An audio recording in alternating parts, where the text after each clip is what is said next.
have to read this. I have to read this. I got a few minutes before my next meeting. Okay.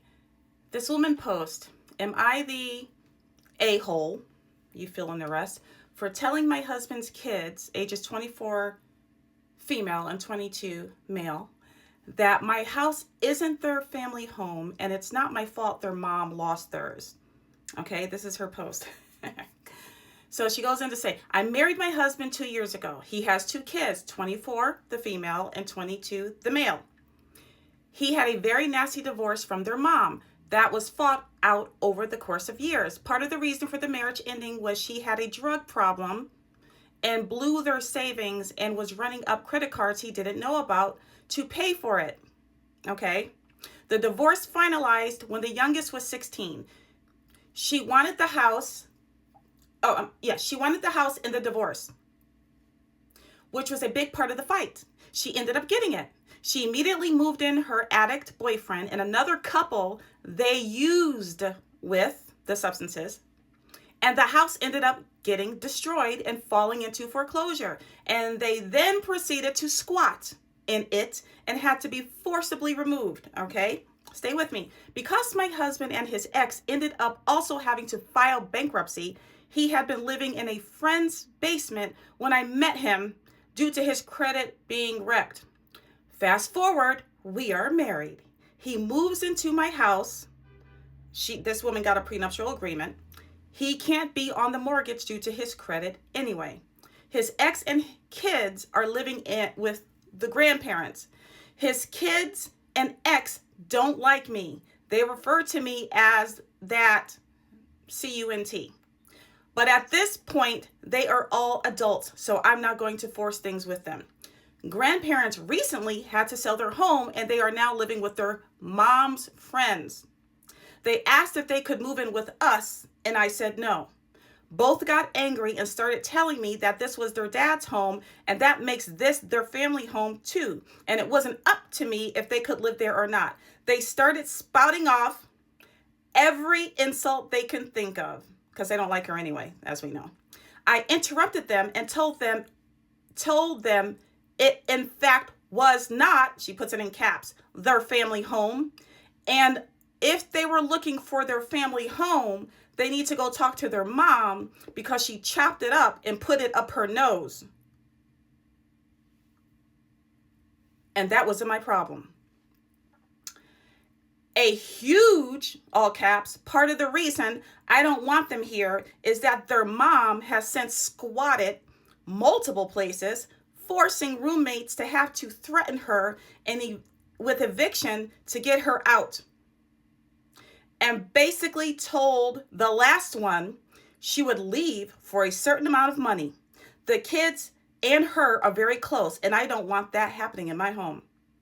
We also have reason to believe the oldest may be using with the mother. And she finishes it with, am I the bleepity bleep, a-hole?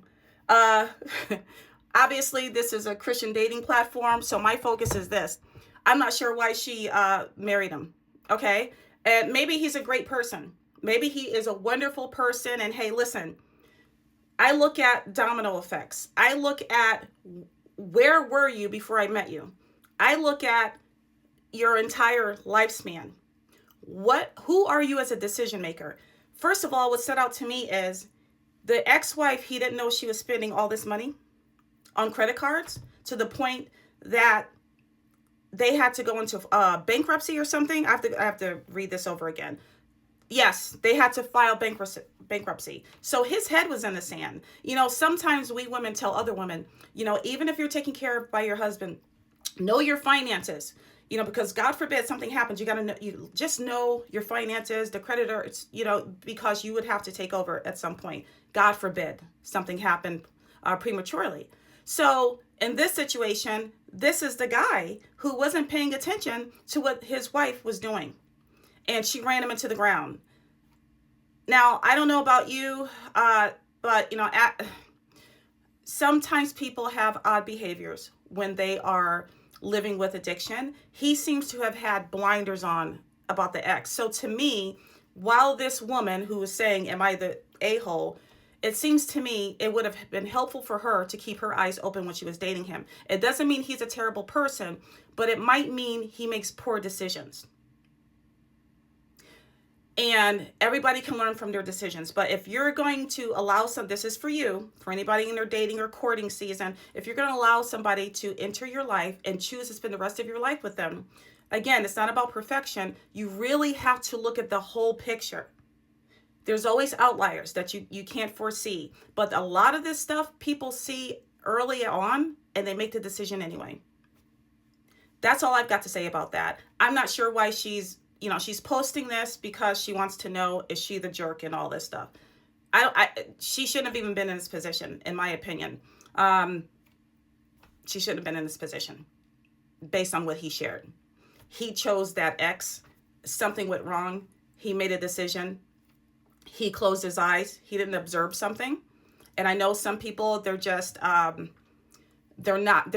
paying attention. They might say something like, oh, this person is just a little off, or they're having a bad day. They're not looking at the patterns. Again, pattern recognition. Watch the patterns. It sounds sad all the way around. All the way around. Especially for the kids who, they are disrespectful. They don't like her. I don't know the backstory. But that's tragic to see your parent suffering like that, or making those choices, living with that, whatever it is. Whatever got her there. We don't know the history, but it's sad overall. It's just sad. Another story of a destructed, dismantled family. Very sad. And to that, I always say, I'll just add them to my prayer list, whoever they are. Ciao.